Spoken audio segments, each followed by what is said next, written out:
So guys, welcome back to the Ilovesesh podcast.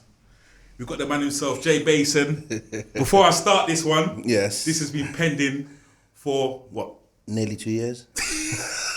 Bro, do you know what, yeah? What? I was just thinking, this ain't gonna happen. I thought this wasn't gonna happen. Serious? Yeah, but obviously respectfully, I was thinking, like, do you know what? Nah. Yeah, he's just like, not like that way, not on the sideways. I was just thinking, he's just busy. Like, he's gonna end up being busy because remember what you hurt, what you broke your foot? True. You broke your back?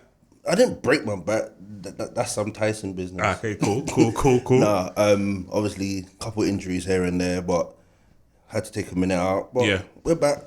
We're good. We're doing stuff To be again. fair, I thought the foot thing was like a year out. Well, it was. Technically. I mean, technically it is, but You just rid it.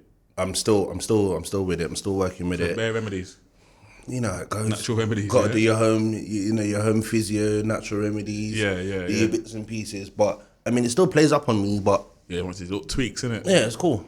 Yeah, I was saying to Jada, I was like, oh, mate, we have to get him down there. We have to just door-to-door service, bro. Look, Jada was the one who actually came here and told everyone, that I've rasped my foot. Yeah, thanks, Jada. I'm looking at you. No, big up her every time. Of course, still, man. Jada, Love every for time. Jada. Love for Jada. Yeah, so Bass, how we doing? I'm good, my bro. How did Corona shoot you firstly? Well,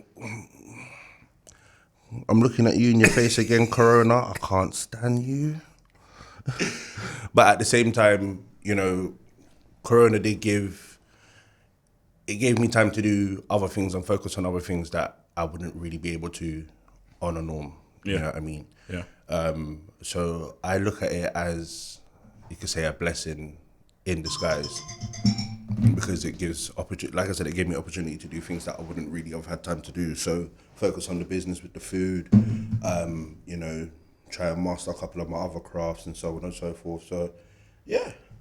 So, firstly, let's break down what you're doing on the side anyway, because you said you're doing, you got a business running as well? Yeah, so run a online food business with my partner. It's called That's a Wrap. Okay, yeah.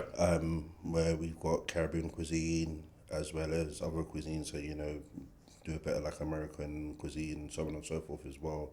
Milkshakes, cakes, other desserts, other bits and pieces. Currently on all platforms, Uber Eats, Just Eat. Yeah, Uber Eats, Just Eat, Deliveroo, and another one called Food Hub. Okay, never heard of that. Yeah, so we're on there as well, and yeah, man, business is alright. Getting back to Normality. if you want to call it that.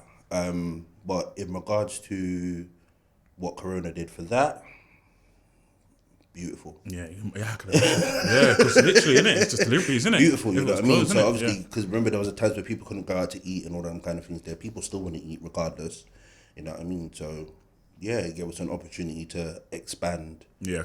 And, reach a further audience as well in regards to that. So yeah, happy for that, definitely. Yeah, that's a good look. I think the food business, there's a lot going on. So I feel like for you to get more exposure and whatever, I feel like that's a touch. The food game, I mean, obviously, the food game's saturated, isn't it? Yeah. You know what I mean? Everyone's trying to do food or whatever and all them kind of things. But with anything that you're doing or any business that you're starting or anything like that, there has to be something that sets you Different apart from your competitors, you know what I mean? And that's where we kind of like pride ourselves on it, because we've got little bits and pieces that we do differently. I ain't naming nothing. Trust me, boy.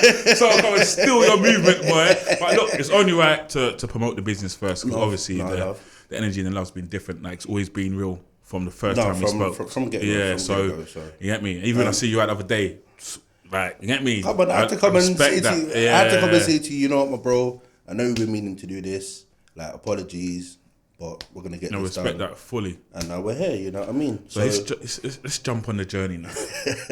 So, let me tell you one of the first ways I went to where you played that Egg. Oh, I played there. Well, I was a resident. I was a resident in That's Egg what I'm saying. For about 4 or 5 years, isn't it? Yeah, about 3-4 years, yeah. And that was the first time I come across you. So I was thinking, all right, cool. But he's back to back with someone. I can't remember who. Okay. I can't remember who's back to back. That was the first one anyway. I thought, okay, cool. Well, do you remember if I was in Basement or? I can't even remember. It was years ago. I think it was like 16, 17. 15, 16. I might have been back to back with Tiny.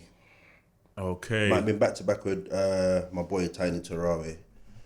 Around that kind. Was that your first place you played at though? No, my first place I actually played at was a club in Vauxhall called Union. It was an after party. Okay, yeah, Union. Is that still there? That's still there. Yeah, Union's still there. Haven't been there for years, but the promoter Charlie there, he was the one who actually gave me my first set of bookings on the scene, because I had come there. I think we went there one time after an event in Hidden. Yeah, that's how far back we're talking. Yeah, that's it was a Sunday event. It was a Sunday event called Energy, I believe. Radford, B3, a couple other guys. That finished early, but obviously we're still on a vibe. Then Ellie Cox was playing in Union. A friend of ours told us that Ellie Cox is playing in Union, so we went over there, held a vibe. And a good friend of mine, Lucky, he was the one that actually reached out to the promoter and said to him, listen, my boy's a DJ, you know, yada, yada, yada. Why don't you give him a shot? The promoter said to me, give me a mix, give me a CD. And I brought him a CD. Came back I brought it the next week, gave it to him, and then after that he gave me the shot. I think it was the following week he let me play. Then after that, what he said to me was, the set that you've just played is 10 times better than the CD that you gave me. Okay. He said, don't ever give that to anyone again. Wow. Well, at least it's been real, you know though. what I mean? He said, don't ever, because, you know what I mean? Because it's misconstruing things. It's making it look like that is your quality of work, when this is your actual quality of work, you know what I mean? The CD you gave him, was you trying to be a bit safe? Was you just the CD that I gave him, I was reluctant. I didn't want to give it to him in the first place. Yeah. It was literally something that, it was a mix that I had done in the studio, me and a couple of the boys just chilling and holding a vibe and that, and I recorded it. And I gave it to Lucky so he could play it in his car, because he's always like, yo, let me get a mix of. So I gave it to him to play in his car. So when the promoter asked me for a mix, I actually didn't have anything on me, and I hadn't uploaded anything to SoundCloud yet, so I couldn't give him a link or nothing like that. Yeah. So Lucky ran to his car and took that CD from in the player and gave it to him. Oh, she just took it from the player? Just took it from the player and gave it to him. Mad. You know what I mean? So it's not something that I would have put out, but at the same time, you know, it helped me get my foot in the door, so respect Lux. Yeah, big up Lucky every time, boy. Then, cool, so that's that. I'm trying to, the second one of the other events I went to is All About House. I came to one of those. During Kidman. Yeah, Kidman's events. Yeah. Came to one of those. That's when I saw you again. Okay. I thought, which one was that? I just wanted to. This was like early doors. Early doors as well. This is early doors. Because obviously you've been in the scene for time, innit? I'm saying. Well, you could say I've been around. Been in the scene from about 2012. Yeah. From 2012, I wasn't DJing though. I've always been a DJ, but I wasn't playing house at that time. I was coming through as a raver. That's how most of us come through, yeah, isn't it? So I came through as a raver. You could say I spent about a year and a half, you know, raving, studying the scene. I was in Can't Stop, I was in Fridge, I was in Hidden. Big Fridge, you know. I was in Egg, Ministry, you know, I was raving. I was going to different kinds of raves, you know what I mean? And just observing and really taking in what it is that's happening on the scene, what people are playing, what people are feeling, you know what I mean? And you could kind of call it homework. Yeah, just getting to know. Yeah, you could call it homework or studying, you know what I mean? Because I wanted to know, I've always been a lover of house, but for me to say, I was going to take it on as something that I'm going to play, you know, that wasn't my actual intention, if I'm honest with you. Okay. I actually started playing house by accident. And when I say by accident, so my uncle Tipper, big up uncle, when I was younger, because I used to play mixed genre, I was a mixed genre DJ. So bashment, hip hop, R&B, garage, soca, reggae, everything. So we used to, when my uncle, because I used to be with him to hire out the set, so we do sound engineering, sound hire and so on. And he was the one that he's the one that's nurtured, you know, my whole knowledge of that. Okay. And everything. So Uncle Tipper was the one who took me under his wing and he exposed me to that. There was a booking that we did where we hired we hired the set out to a guy called Nick Doe. Nick Doe was, you remember Viva La House? Yeah. Yeah. So I think Nick Doe was the one who started Viva La House. And he did an event in, let me get this right, I think not Portobello. He did an event like Labrador Grove kind of area, but it was by the canal. And went under with my uncle, we set up and everything. And I was just, because what I would usually do after we set up, play a few tunes, test out the thing. So I did that. And someone must have said to my uncle, Bro. Who's he? He's like, that's my nephew. He's like, nah, he's bad. And then it's not until I mixed a few tunes later and then they realised, but hold on, he's not using any headphones. And my uncle's like, yeah, that's just how he mixes. But I didn't know how big of a deal that was. Not to use headphones? Not to use headphones. Oh, I see. You know what I mean? So when I'm hearing, obviously after I've finished rolling up the set and I spoke to my uncle, whatever, he's like, yo, they think you're bad. The guy even spoke to me, I can't remember your name, don't kill me, sorry. He even spoke to me and said like, yo, like, you're really good at what you're doing, you know what I mean? So like, do you play house? I said, no. I mean, obviously them times there I was into a bit of garage, into funky and all them kind of things. Yeah, so I was, tribal and all of that. So I was listening, but not playing it. You know what I mean? And if I did play, then it would be, them times there was no, in a multi-genre rave or a mixed genre rave, there was no room for you to be having like a full hour of house. That wasn't the thing. That was never the thing.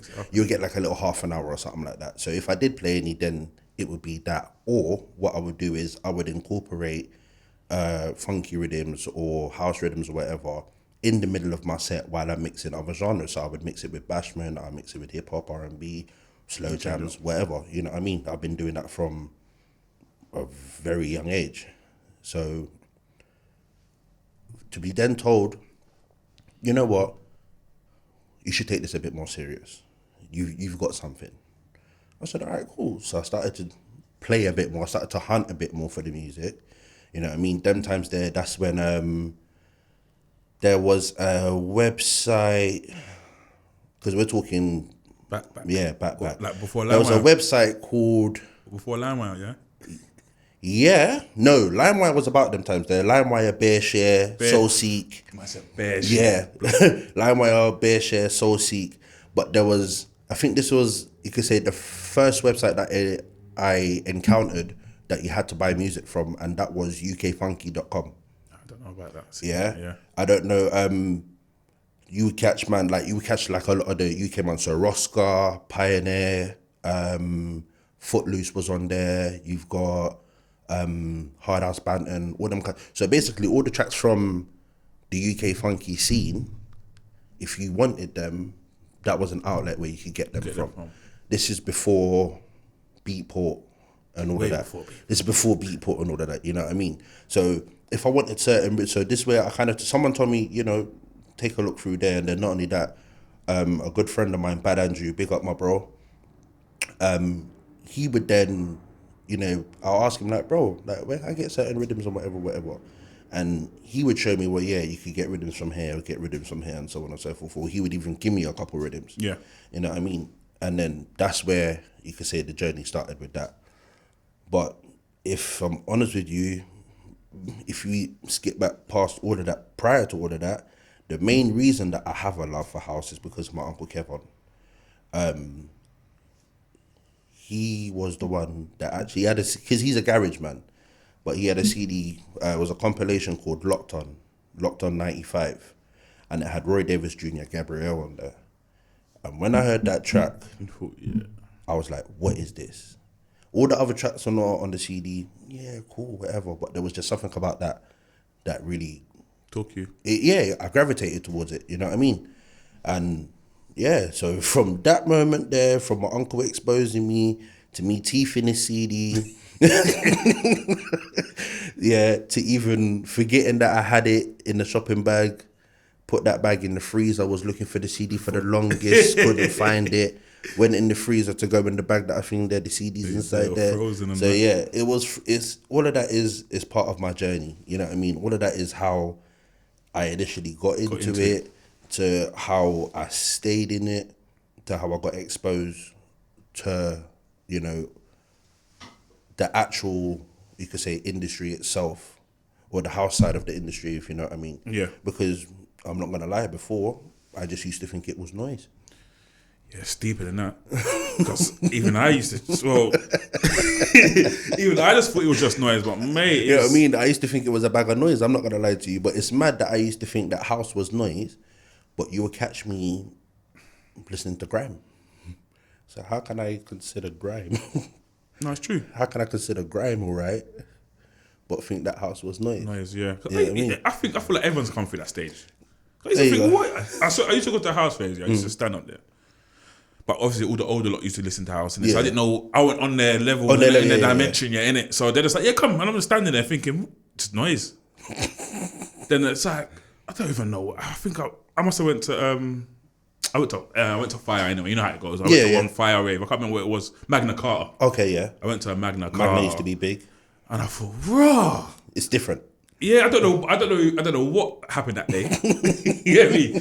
But you get me? We went past, like, there was not Something opened your eyes. Yeah, 100%. Something opened your eyes to it. 100%. I wouldn't say I got spiked, but I don't know what. I don't know what opened my eyes to it, but I thought, wow, when I left Magna Carta, that was it. That was it for you. That was it. No, I hear that. That was it. It's pushing the house thing to the max. So I made like a house account the next day. Bruh. Like, pushed it. I hear that. Pushed it. I hear that. But yeah, house, you know how house is. No, of course. They say it's a spiritual thing for a reason. They say it's a deep thing for a reason. That's the only kind of music what could take me and bring me back. Well, I mean, No, not only sorry, but you know what I'm saying. yeah. You know what I'm saying. Hey. Not that slow shit. Because you don't have to say it. 'Cause When you say slow, how slow? the jam slow, not that bring you back and come back and go. But yeah, no. Yeah, house is life. No, House is definitely it definitely has, you know, Evolved. some sort of there's definitely a spiritual aspect to it. Furthermore, there's a spiritual aspect to music in general. Yeah, 100%. Everything. You know what I mean? There's a spiritual aspect to music in general because, you know, through the time that I've been a DJ, through the time that I've been playing music and so on, I've never actually realized how much music does for people Mentally, until you know I've been in these dances and people have come up to me and said to me like, I don't think you understand what you're doing, and I'm looking at them like, What are you talking about? what do you mean? You know what I mean? When people are singing their heart out and they got their eyes closed and you can see that they're feeling That's it, deep, you know? it means something to them. Yeah. There's a meaning to it for them. You know what I mean? So one thing that's actually kept me a DJ and pushed me to continue being a DJ is seeing those reactions, is having people turn around and tell you, you know, thank you so much. That's it. You know, I've had the best night of my life. That's or you've just played my favorite song, and or you know, so many different things. You know what I mean? And it's like, wow, I didn't know that. You don't actually know how much power you have as a DJ until you see it for yourself and you realize what you're actually doing. Because you get some DJs who play music for the sake of playing music, but then you get some people who play it knowing that there's a deeper meaning to it, knowing that they're touching people, knowing, yeah, exactly. You said it's a passion for them. You know what I mean? Some DJs do it for work. Some people actually have a passion for music, a love for music, and a love for what they do. And I would like to say that I'm one of them. Yeah, you must do, because you've been. Look how long you've been DJing for. I've been DJing for 20 years. Yeah, that's. I've been DJing for 20 years. You know what I mean? And that's all genres. Yeah. But from, could say 2013 to current, it's been house. Okay. You know what I mean? So the I want to ask you about that DJ Mag session thing. What's that about? DJ Mag session. Yeah, I see something about DJ Mag session. That was with I believe Sue Casa. I think I was playing with Sue Casa for that one there. I think that was with Tanya Volcano, Dennis Ferrer. Yeah, that's what I'm saying. I saw that. I thought, okay, I ain't heard of that. But That that's a while ago. Yeah, that was a while ago. So big up Calix. Casa was an event that Calix was hosting in Cafe 1001. Is that on or no more? Is that said that's still going, no? What, Casa? No, it's not, is it? He hasn't done, I think, obviously because of the pandemic and so on. But before that, it was still I rolling, used to see it pop up. Yeah. So, but also remember, Casa, there's two Casas, isn't it? Okay. So you've got Casa, which is an event, which is Calix and those guys, Ollie Vank and so on. That used to be Mr. Montana. Like that's the time that I was around Casa, and then also you've got Casa, which is a duo. Okay. Which is Ash and French. Okay. Yeah, and them guys, like, hats off to you guys. They've been doing their bits and pieces from early. You know what I mean? But yeah, so there's two Casas. Okay. But a lot of people, some people have like mixed up. Yeah. But it's like no. It's a rave. It's not a duo. Okay. Like the one that I was associated with was the rave. But obviously Casa, the duo. Okay, Mr. Montana changed their thing to Element or something. No. So Mr. Montana, obviously, him and Show, they've started their own event, or they started their own event a while ago. Yeah, I see that. Called Element. Yeah, Element. Yeah, but before they used to be residents, I believe, for Casa. Oh, okay. So yeah, the time that DJ Mag Session was, we hosted the basement, I believe. I believe it was the basement that we hosted. And yeah, Dennis Ferrer, Tanya Volcan, and a few other people was in the main room. And that was an experience within itself. Yeah, that's a big one. That's definitely a big one. SBTV cookout as well? 338.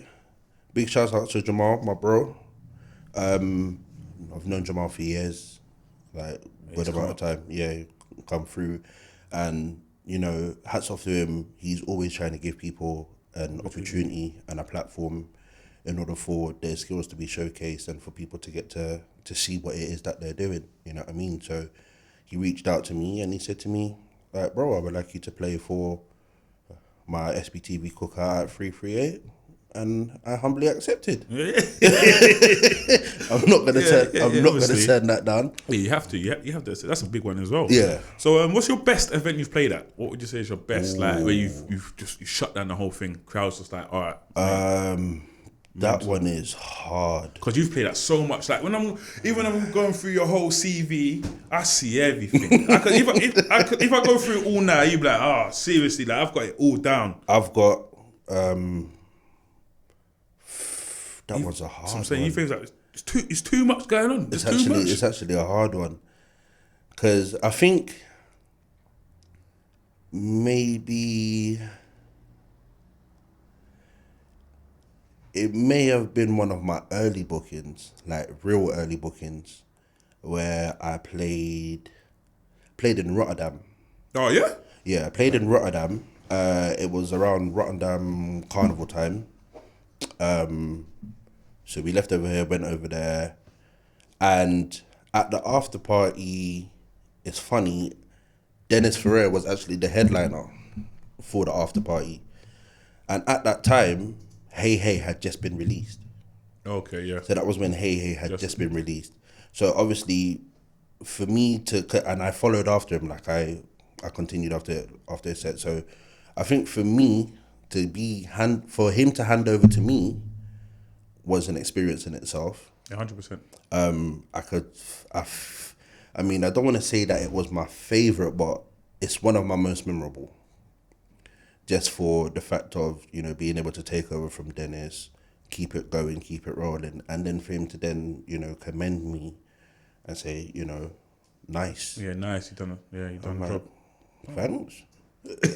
That's rich coming from you. Yeah. You know what I mean? But it's actually funny. Prior to actually seeing him, I didn't know what he looked like. No, you used to hear about it. I had no clue what Dennis Ferrer looked like, and me and my cousins, we were standing in the corner, like just outside of the booth, and there's this short, bald-headed guy, and I'm like, who's that? I'm like, I don't know, some bald dude, isn't it? And then it's not until we realised that, it's Dennis Ferrer. It's the big man. Like, okay. Safe. Yeah. You know what I mean? But that's one of my most memorable. There's so many. So that one day, I can't lie, you've actually put me on the spot. You've actually put me on, because I'm thinking like, What? I've played so many places. I've done so many events. I mean, another one that actually hits home for me was it was in Egg actually, and that was I was on the same lineup as Frankie Knuckles. Yeah. Rest in peace. But this is literally around the time that he had fallen ill. So because of his illness, he wasn't able to make the booking. Okay. So he was replaced on. It was an event called Night Train, and I played at that with Open House, Paul Bradley and Neve, and a couple other guys, and Frankie was replaced by Anton Morales. So it was Frankie Knuckles and Lee Foss that were the headliners. Oh, okay. And yeah, Anton Morales was the one who he took over from, he actually replaced Frankie. But that one there kind of hit home for me because it's like, yeah, we've done the event, lovely set and everything. But I couldn't help but think, like, man, I was on the same lineup as Frankie. And then not too long after, he passed away. Yeah, so when he passed after that, it's like, that's mad. It was a bit of a blow, you know what I mean? Because it's like, that was someone that, I looked up to in regards to what it is that he's done for House, what it is that, the tracks that he's created and so on and so forth, just it's Frankie, innit? So to be on the same lineup as him, for him to him fall ill, be replaced by Anton Morales and then pass away shortly after, it did kind of bun me. But, the set that obviously I played was, you could say, created around Frankie. Yeah, I know what you're saying. You know what I mean? I had orchestrated that set based on the sound that Frankie would have been bringing, you know what I mean? So, yeah, that one there, that was a big one for me as well. Yeah, that's different. That's a different feeling. Hold that little movement. RIP to him though. No, but every big up time, Frankie, man. Rest in peace. So you're gonna break down the Nash movement because that's your movement. Yeah. So we need you to break down that for. Okay, the whole... so the Nash. The Nash it started as an after party, and the Nash started in Rayner and Farringdon in 2017. Yeah. But when the Nash initially started, but you could say we went through, obviously, when you start a certain brand, start a new brand and so on, it's hard for you to build and so on. But because, we're an after party, so at 4 o'clock in the morning, to get people from, other raves or from wherever else, or if there wasn't any raves or anything, just to build a clientele or build a crowd to come to you at 4 or 5 o'clock in the morning and then stay there till midday, it was a hard graft. Definitely. So I could say the Nash really picked up in 2018. Like the end of the 2017, 2018. And that's where, I was out there putting in the graft. Any rave that I was playing at, or even if I wasn't playing at it, or I was there attending, whatever, you will always catch me with a bunch of wristbands in my hand, and I'm telling you, after party, the Nash after party, you know what I mean? A lot of people were like, oh, because Rain is in Farringdon, which is next door to Fabric. So they're like, oh, that's far, and this and that. And at that time, there was a cab service that just come out called Via Van or Via Van, and they were giving you £20 credit for every person that you referred. Okay. So what Via Van was doing for me actually was helping me build the Nash. Because when people were saying, I don't want to pay a cab to go up there or whatever, because I would give them my referral code, you're just getting it. They'll get a free cab. You're going to the party. Once you get there, once you get there, you can see what it is that I'm trying to offer you. You can see what it is that I'm offering you. You can see what the Nash is about. The hardest part was getting people there. So once I've done that, then cool. So I if I'm honest with you, I gave out about, I don't know, hundreds of cabs. Easily giving out hundreds of cabs. You know what I mean? Referral code, free cab. And that then started becoming part of my promo pitch. Oh, well, it's too far. I'll get you a free cab. Huh? Yeah, that's a good idea, though. You want a free cab? Cool, no problem. I got you. It's not costing me anything. You're getting a free cab. You're actually getting free credit after you using my code. I mean, I'm getting credit too, but you're getting more credit. But No, but that's a good idea, though. you know what I mean? And I pushed and I pushed and I pushed and I pushed for a year. Well, under a year consistently, but I pushed for months consistently. Every rave, I was out there with my wristbands, rain, snow, sun, whatever it was. I was out there pushing my brand and pushing something different. You know what I mean? And you know, you've got my residents, who is also my brothers, Carl and Casa. Carl and Casa, they've been with me from Early. from the get-go. They were out there with me on the pavement, through all of the elements, you know, handing out wristbands and, you know, convincing people, pitching it to them and telling people, yo, after party and so on and so forth. You know, they were with me from the get-go and they're still with me now, you know, so love to my brothers. And we consistently pushed, no matter what it was, no matter who it was, who we were around, we just kept consistently pushing, you know what I mean? And it just used to be, at first it was just the three of us, you know what I mean, with the help of you know, a couple others here and there. And then, you know, when we started to gain momentum and the Nash became popular and the Nash was the place to be, you know what I mean, it was a thing where everyone wanted to get involved, you know what I mean? That's how it always is. Yeah, so obviously I'm booking other DJs and so on and so forth, but the main thing for me was to stay true to form and show love to those who have been there with me from the get-go, which is why my core members, or you could say my residents, are still with me now. I still push them the way that I did from before, you know what I mean? I still do whatever it is that I can do for them, and we're a team, we're a family, you know what I mean? The Nash has been through some paces. It's been through some paces. You know, with anything, you have ups and downs. Yeah. You know what I mean? But to be able to stick it out, you know, go from an after party at 4 or 5 o'clock in the morning, you know, to then, you know, weathering the storm and then being able to push a night party, you know, that we did in 65 and so on. You know, it was a great thing for me. It was a great achievement to know that where we've come from to where we are now. You know what I mean? And, you know, there's still a lot of work to do. There's still things to do. But it's still great to know that this is the journey that we've had and the journey's still continuing. I've got, like, from where we were to where we are now, I mean, big up Jada. I've got Jada as, you know, one of my residents. I've got, you know, people like Jack and Danny, Fabio, Jerome Six, you know, these guys we're all very close, you know what I mean? And if I reach out to them, or when I reach out to them for the Nash, you know, the fellas are happily on board, you know what I mean? And Jerome and Fabio were my residents, don't know what to call it.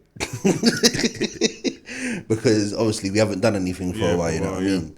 So yeah, it's just it's mad. It's actually mad when I think about it, and I think about what it is that we've done, what I would like to do, because I've got some things in the pipeline. Yeah, I can imagine that, you know, I would like to start getting out there, and I would like to start dealing with, you know what I mean? But, you know, time is the master, isn't it? How's that looking though? The things in the pipeline, is it a thing where you're just trying to do I don't want to say just do another rave, but is that the plan, just to try and No, it's not just trying to do another rave, you know, it's past just, you know, another rave. Because you see, the thing is, the Nash is not just a party, the Nash is a movement, you know what I mean? And the Nash is a family. And, you know, for what it is that we're trying to put across in regards to, because like I said, I try to stay true to form with the sounds that I play, with the sounds that we played, like as the Nash what it is that we put across to the people, to the ravers, is something different to what you would get in other parties. You know what I mean? Also, you know, if you're talking about the growth of the Nash, or where the Nash has started to where it's come to, like, the Nash was a big competitor for Dawn, which was also an after party and Dawn Nightbox. as well. Yeah. So at first, you know, Dawn was the spot. Dawn was the spot. Yeah. You know what I mean? So people used to be like, "Well, why are you gonna start an after party? You know, Dawn's going. Why are you doing an after party? Dawn's going on. Da da da da da and rah rah rah." But no, Dawn isn't for everyone. Yeah, it's definitely not. Dawn wasn't for everyone. You know what I mean? So with what it is that the Nash was bringing in regards to the sound, the vibe, the people, you know, it was a lot more relatable to what it is our ravers were looking for. Yeah, 100%. And a lot of other ravers are looking for than going to Dawn. Yeah, Dawn was. And you know what I mean? Like, yeah. Dawn was a bit. You know what I mean? A bit weird. Yeah, definitely, 100%. If you want to use a word towards it. So that there, you know, being able to say, well, yeah, we've got something for our lot. It's great. Because, and I've always been an after party man. Like I told you, when I first started, you know, coming into the scene and playing music, I was playing in Union, which was an after party. You know what I mean? I used to play at 65, Rewired. Yeah, which is Wired, that then changed to Rewired. Yeah, it's changing, isn't it? Yeah. So, you know, I've been playing there, and I was in 65 every week. If not every week, if I wasn't there that week, believe you me, I was there the following week. You know what I mean? And I was playing. If I wasn't booked to play, somehow I still end up playing. You know what I mean? And that is what really kind of gave people an exposure to Baisden. You know what I mean? It's just what really exposed people to Jay Baisden and the kind of sounds that I play and what it is that I do differently to other DJs, and, you know, the vibe that I try to create, which is, you know, different to others and so on. So that was my gateway. So if it was only right when I had the opportunity to take my knowledge and my experience from that and then bring it over to the Nash. You know what I mean? And keep that pushing and keep that rolling. And that's what I've done. Well, that's... What's the process? Yeah, that's what the process is at the moment. You know what I mean? And still pushing, still going. Like I said, there's still things to be done. And no expiry date on movement. Nah. You know what I mean? I'm gonna push my brand regardless, as long as I'm here. Yeah. You know what I mean? So the Nash ain't going over. As long as I'm here, the Nash ain't going over. Yeah, that's a good look. I feel like you sound like you got a solid unit. Yeah. Solid team. Definitely. Maybe I have to take a leave at your book. That's what I might need. I might need a team. So I'm doing everything alone, innit? Yeah. There's so much you could do alone. There is. There's so much you could do alone, but at the same time, no one can't tell you nothing. Everything's on your time, everything's on your schedule. But at the same time, you know, you do need a team. Yeah. No man is an island. I've been fighting it for too long, but I think I've realised now that, no man is an island. Obviously, you know, if you're used to working a certain way and, you know, you're used to working that way by yourself, then yeah, cool, no problem. But it's going to get to a point where you're going to have to ask for help. Or realize, you know, a bit of assistance. It's not a bad thing. I know. It's not a bad thing at all. And I'm talking from experience, because I like things done a certain way. I like to work a certain way. You know what I mean? So if I'm working with someone else and their work ethic isn't the same as mine, I'm gonna be like, that's the thing. My work ethic's high. You know what I mean? It's gonna jar me, or it's gonna irritate me, because the time that it may take someone else to do something, I'll do that now. Quick, yeah. You know what I mean? Or I might think of something and I'll jump onto it and I'll do it, whereas someone else might fabricate. You know what I mean? Yeah, but let's be honest, we're all human. We all fabricate. Yeah, 100. You know what I mean?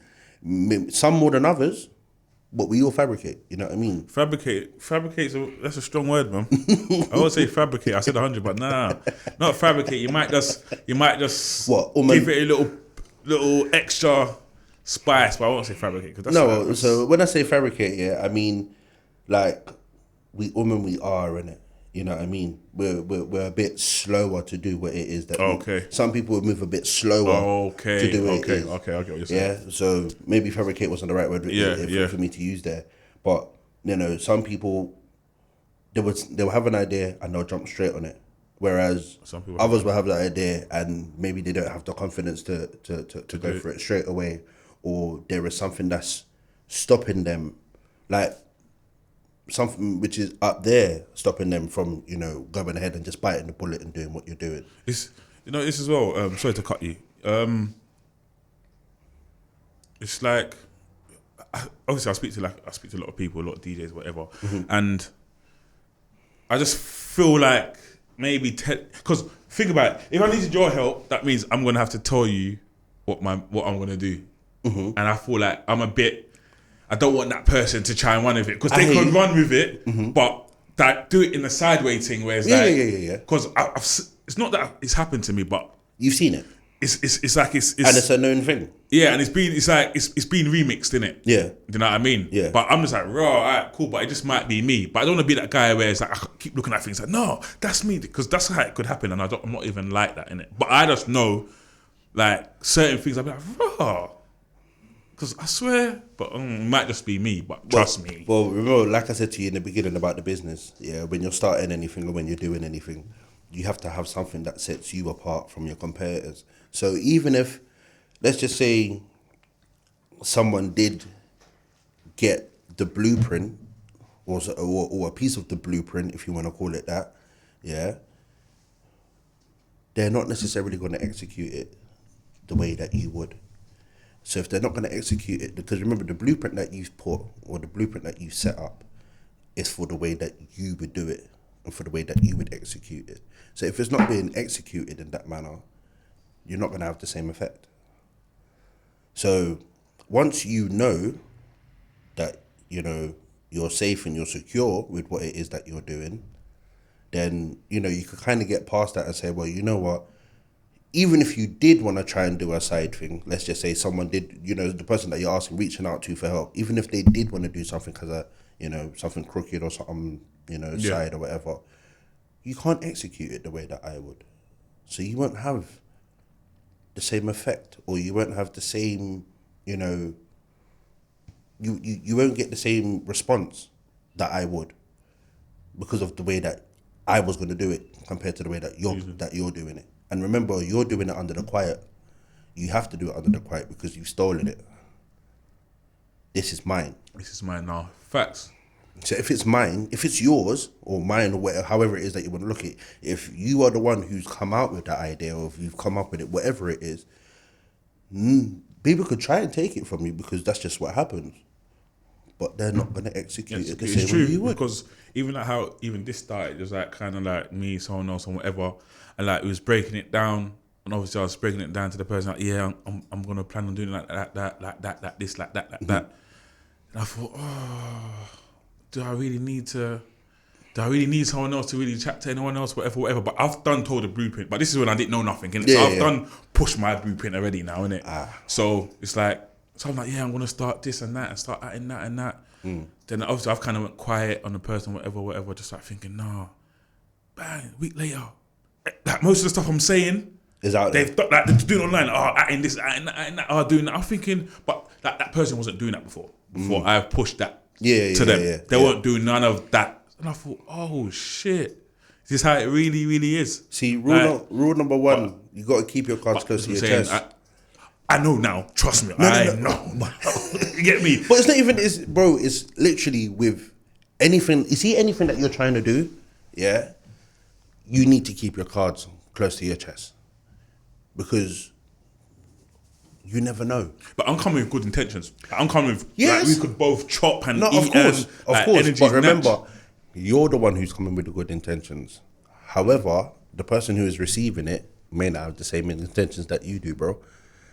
Like, it's just a known thing. It's what has happened so many times. Yeah, it's facts. I see it and I see it. You know what I mean? And it happens on every level. You know what I mean? From top companies, you know what I mean? They might come up with a product.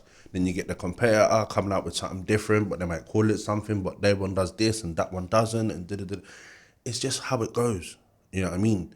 So my advice to people, keep your cards close to your chest.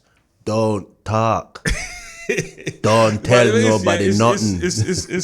No, you know what, yeah? Shout out to Kyrie every time, yeah, because even he just gave me a lot of advice. It's like, bro, like, it's not every day you need to post what you're doing and what's what and what's not. Sometimes you just need to make sure everything's secure, everything's moving silence. Through for, yeah, doesn't understand. He told me, listen, look, House, trust me, like, sometimes you just, that's why you might be seeing stuff and whatnot, because you're being busy and people are like, oh, cool, and before you're even fully executing it, they could execute it because you've already you've opened the door and shown them, well, raw, I'm able, like, this is what I'm going to do.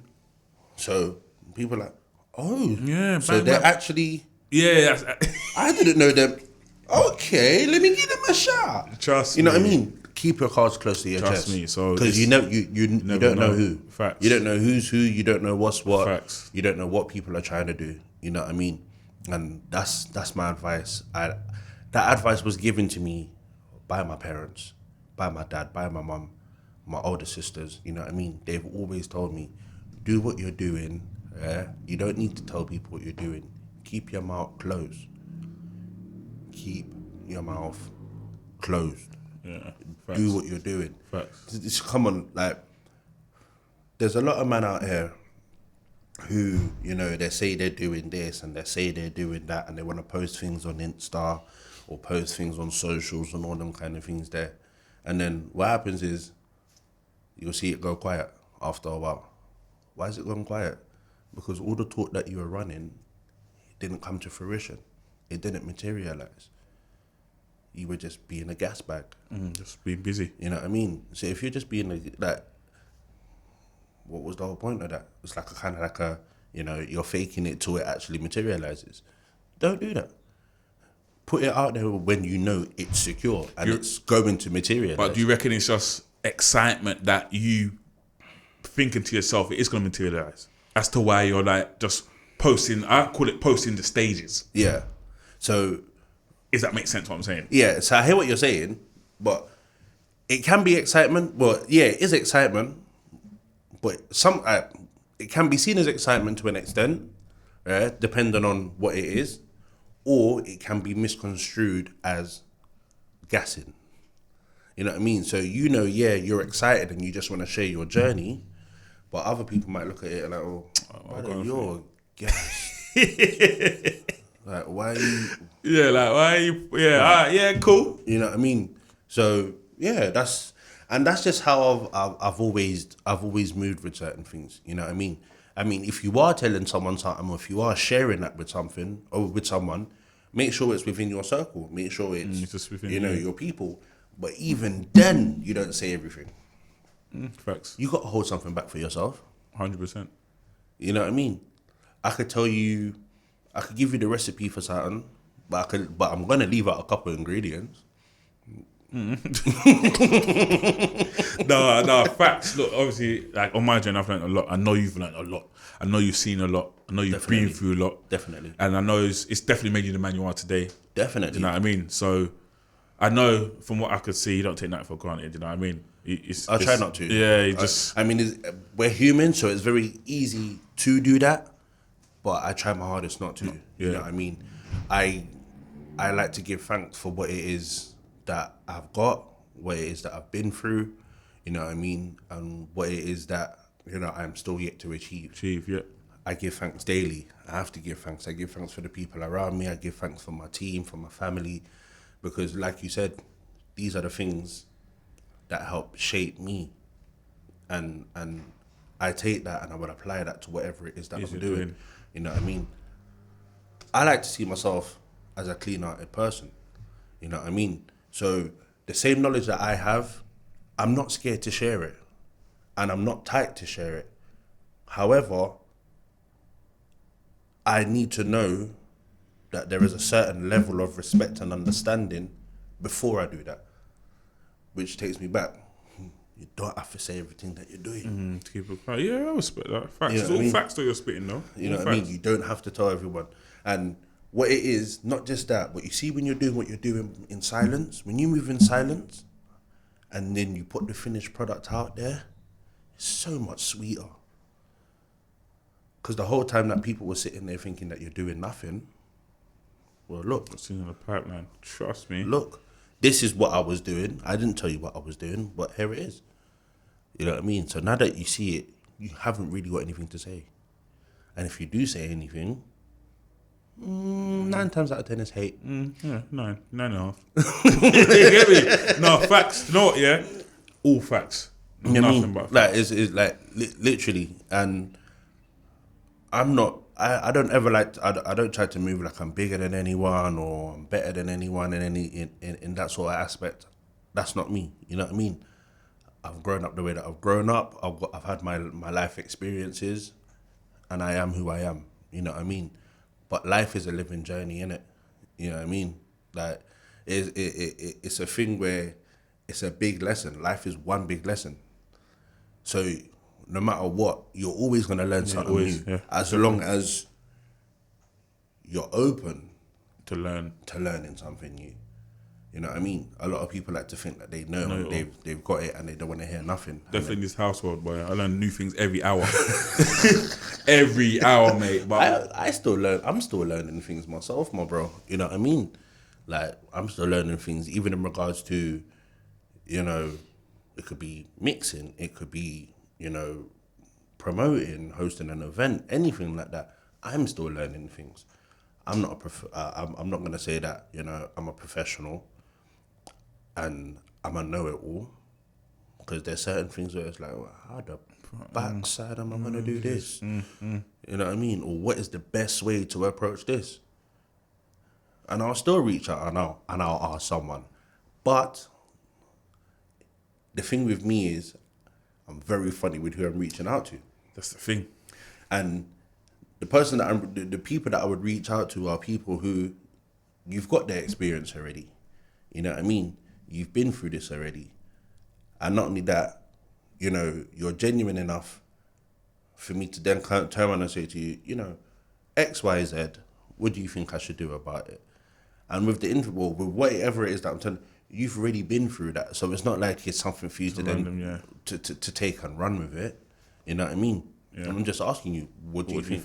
What's your best take on it? What do you think is the best way to approach this and approach that? You know what I mean? And I'll give him, you know, my advice and so on, and I'll appreciate it, and I'll take that and I'll learn from it, and I'll move on. You know what I mean? Yeah. We all spit, but facts. It's just how it is, my bro. I wanted to ask you before we close up. I wanted to say to you, what advice would you give up and coming DJs? Stay true to yourself. Stay true. Okay, can I say something quickly? To yourself. Can I say something quickly? Go on. That's what I'm saying. I need to word this properly. That's probably one of the hardest things you could do, especially in the industry. I feel like a lot of people water their shit down or change sides for opportunity. Yeah. Especially change sides for opportunity. Mm-hmm. A lot of people play both sides of the fence from what I've seen. Mm-hmm. This is probably the first time I ever tell it. See, these kind of things I don't even want to say, but it's like, it's all facts, innit? But it is what it is. It's all facts. So it's like, stay true to yourself. You would say that about everything and anything, innit? Yes. I think that's not as easy as you're saying. Right, so I was just about to elaborate on it. Yeah? When I say stay true to yourself, can't even get my words out. I mean, you could like being on both sides of the fence, for example, yeah? And when I say that as an upcoming DJ, you could like the whole underground sound, you could like the whole tech sound or the minimal or whatever it is, techno, whatever you like. Whatever you want to play, you want to play. No one should be able to pigeonhole you, right? Unless you allow yourself to be pigeonholed. 100%. You know what I mean? Now, unfortunately, because, you know, majority of people have seen me or heard me play, you know, the underground sound and so on and so forth, a lot of promoters or people just tend to stick me to that, not knowing how extensive my CV is. and the kind of events that I've played at, the kind of sounds that I've played, the kind of things that I like, and so on and so forth. You know what I mean? It's not just that. There's more to it than just that. So when I say stay true to yourself, do what it is that makes you happy. Play what makes you happy. Yeah? Don't let no one turn around and tell you, yeah, you could only play this, or you could only play that, or you should not, don't play that. No, don't touch that. No. No one's going to listen to you. That's your opinion. You know what I mean? But if I want to play that, then I'm going to play it. If I want to do that, then I'm going to do it. You know what I mean? Like, no one should be able to turn around and tell me or tell anyone, for example, what to play or what to do or who to associate with and who not to associate with, unless they're telling you that for good reason. Good reason. You know what I mean? So, example, if I was to tell man, and it's not me, like, it's not the kind of person that I am, but if I was to tell man and say to, you know, an upcoming DJ, that isn't really someone that you should be moving around with. If I was to come out and say that to someone, I'm genuinely telling them that because that person ain't good to be around. They ain't going to do nothing for you. And as you know how it goes, in not just in the scene, but in a lot of things, association is a big thing. Yeah, association is a big thing. So, you know, you could be coming up, you're fresh, you're new, you don't know what's what, you don't know who's who, you know, you've got someone you could say corrupted, or someone who's not really a desirable individual to be around, not really going to do anything for you, not going to help you in any way, shape or form, probably just going to try and suck the life out of you, use you and spit you out in order for you to then start again. If I'm telling you to stay away from that person, that's the only reason why. I'm not telling you to stay away to be a hater. Yeah. I'm not telling you to stay away from them for anything else. Or if anyone tells you that, it should be within good reason. 100%. You know what I mean? But no one should be telling anyone not to associate with anyone or not to do, because they themselves have a personal issue or problem with the person that they're telling them not to associate with, or because they personally don't like the sound, or whatever it is. That's not fair.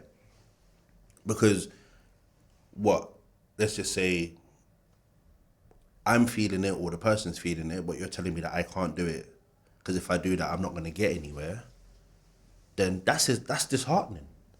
What am I supposed to do with that information? And then I have to go and force myself, to either try and like something else, or I have to go and do the whole fake facade thing and, let's do this. It's not what you want to do. If you want to be a DJ and you want to be happy and you want to continuously have a passion for what it is that you do what it is that you feel is best for you. Yeah? But if you do feel like you need any advice, or if you need to ask anyone about anything, then make sure, you know, whoever it is that you're asking is someone that can give you proper advice, genuine advice. You know what I mean? Like, there's a lot of up and coming DJs who have asked me numerous things. You know what I mean? Jada, she asked me, you know, about equipment and, you know, ways to mix and so on and so forth. My guy Bezo, you know, asked me, big up Bees. He's asked me, you know, what's the best way to approach this or that or whatever, and I'll tell him. But they will, or anyone else who I've actually spoken to and given advice to, they will turn around and tell you, this is what I would do. Yeah. Now, out of what I'm telling you, you know, take the sense from it. You know, take the sense out of nonsense, innit? You know what I mean? Like, take what you need from it that applies to you and work with it. But don't do it the way that I would, because I'm me. You know what I mean? I can't then tell you to go and do things the same way that I would, because the way that I did it may not benefit you, it may not work for you. You know what I mean? It may do the complete opposite. So I'm not going to tell you to do that, but I'm going to tell you this was my approach, this was how I did it. So based on that information that I've given you, build your own thing there. Try and do something with that info and do what you need to do with it. All right, sweet. Great interview. Finally. Thank you for having Thanks me. for coming down, though. No, seriously, thank you. Alright, brother. Proper setup, everything. Yeah, man. Everything man. proper. Alright, cool. Big up.